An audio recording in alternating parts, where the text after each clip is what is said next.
Goa casino ಹುಚ್ಚು ದೊಡ್ಡಮ್ಮನ ಮನೆಗೆ ಕನ್ನ. ದರೋಡೆ ಕತೆ ಕಟ್ಟಿದ್ದ ಆರೋಪಿಗೆ ಪೊಲೀಸರು ಈಗ ಲಾಕ್ ಮಾಡಿದ್ದಾರೆ. ಗೋವಾ ಕೆಸಿನೋ ಹುಚ್ಚು ಅನೇಕರಿಗಿರುತ್ತೆ. ನೀವು ಬೆಂಗಳೂರಿಂದ ಶುಕ್ರವಾರ ಸಾಯಂಕಾಲ ನೋಡಿದ್ರೆ ಏರ್ಪೋರ್ಟ್ನಲ್ಲಿ ಹೋಗುವಂಥವ್ರು ಬಹುತೇಕ ಗೋವಾ ಹೋಗುವಂಥವ್ರು ಅಲ್ಲಿಗೆ ಹೋಗ್ತಾ ಇರ್ತಾರೆ. ಈ ಬೆಳಗಾವಿ ಜಿಲ್ಲೆ ಗೋಕಾಕ್ ತಾಲೂಕಿನ ಕೌಜಲಿಗೆಯಲ್ಲಿ ಘಟನೆ ನಡೆದಿದೆ. 18,15,000 ಮೌಲ್ಯದ 191 ಗ್ರಾಂ ಆಭರಣವನ್ನು ಕದ್ದಿದ್ದ.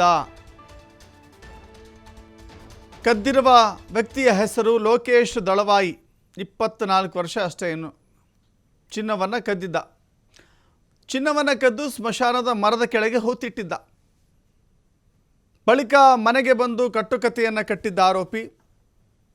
ಮನೆಗೆ 3 ಅನಾಮಿಕರು ನುಗ್ಗಿದ್ರು, ದರೋಡೆ ಮಾಡ್ಕೊಂಡು ಹೋಗ್ಬಿಟ್ರು ಅಂತ ಹೇಳಿ ಆತನೇ ಒಂದು ಕತೆಯನ್ನು ಕಟ್ಟಿದ್ದ.